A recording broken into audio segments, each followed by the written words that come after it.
বোমা উদ্ধার। বিজেপি নেত্রীর বাড়ির সামনে বোমা উদ্ধার ঘিরে চাঞ্চল্য। অভিযোগের তীর তৃণমূলের দিকে। বিজেপি নেত্রী মামনি জানার বাড়ির সামনে বোমা উদ্ধার ঘিরে চাঞ্চল্য। তৃণমূল কংগ্রেসের দিকে অভিযোগের আঙুল তুলেছেন বিজেপি নেত্রী। নন্দীগ্রামের শামসাবাদ গ্রাম পঞ্চায়েত এলাকার আমগেছিয়া গ্রামের ঘটনা।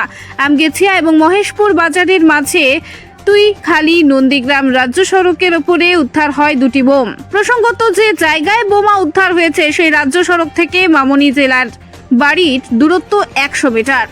নন্দীগ্রামে সমবায় নির্বাচনে বোমার আঘাতে জখম হয়েছিলেন মামনি জানা। বিজেপি নেত্রীর অভিযোগ, গতকাল রাতে তার উপর হামলা করার উদ্দেশ্যে তৃণমূল আশ্রিত দুষ্কৃতীরা তার বাড়ির সামনে এসেছিল।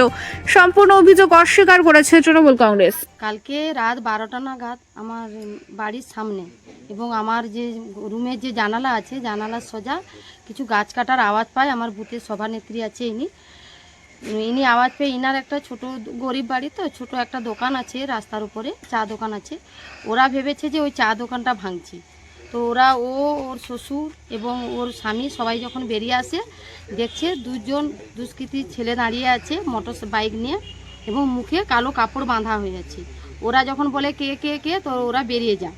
তো ও আমাকে রাত্রে বলার পরে আমি আমার বাড়ির পাশে যারা ছিল তাদেরকে জানিয়েছি এবং আমার যে দুজন মেম্বার ছিল তাদেরকেও জানিয়েছি। জানার পরে সকালে আমি যখন যাই 5টার সময়, সারা রাত ঘুম হয়নি, 5টার সময় যখন যাই দেখি না ওখানে বোম পড়ে আছে। তো আমরা থানায় খবর দিয়েছি, মিডিয়াদেরও বলেছি। এবার থানায় পুলিশরা এসে ওই বোমটাকে নিয়ে চলে যায়। আমরা অনেকবার বারণ করার পরেও উনি শুনেননি, উনি এসে বোমটা বালতি করে নিয়ে চলে যায়।